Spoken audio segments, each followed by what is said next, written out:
I do see that trend of people who may not feel as engaged because they feel like they're not being compensated properly, or yung nga pong pinag-usapan natin kanina, no? Baka masyadong maliit yung mga pay increases. And I think I'm going back to the ripple effects of the pandemic. It's because of that. Maybe some companies have not caught up on their revenues yet. Tinatawag na talent budget crisis ang nangyayari ngayong summer sa maraming kumpanya o negosyo sa bansa.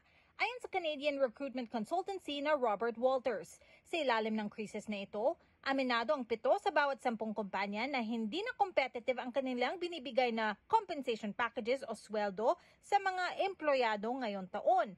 At 70% sa higit 2,000 taong na survey, kumuha ng mga empleyadong hindi kwalipikado para sa kanilang mga posisyon dahil kulang sa budget ang kumpanya. Some employers are probably hiring unqualified workers to train them on the job because maybe there's budgetary pressures that they feel. Sometimes we don't, if you're an employee, you don't have visibility on that one.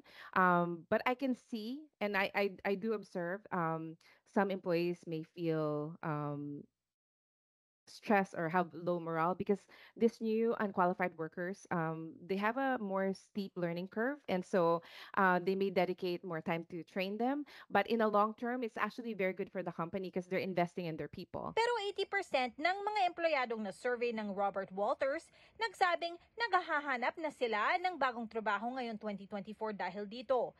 Trabaho kung saan mas maganda ang kanilang mga benepisyo at mas mataas ang kanilang mga sweldo. Ayon kay career coach Amelia Libonao ng Vancouver, sa paglipat ng trabaho, totoong maaaring makakuha ng mas mataas na sweldo mula sa ibang kumpanya.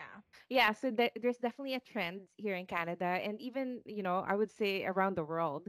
When you move from one opportunity to another, there's a budget for that role. So, and there's a tendency for that employer to be able to compensate you higher. So the trend that I'm seeing is 10 to 15% if you jump from one company to another. Payo ng mga eksperto, mag-research muna bago lumipat ng kumpanya kung ano ang mga average salary para sa klase ng inyong trabaho sa inyong syudad.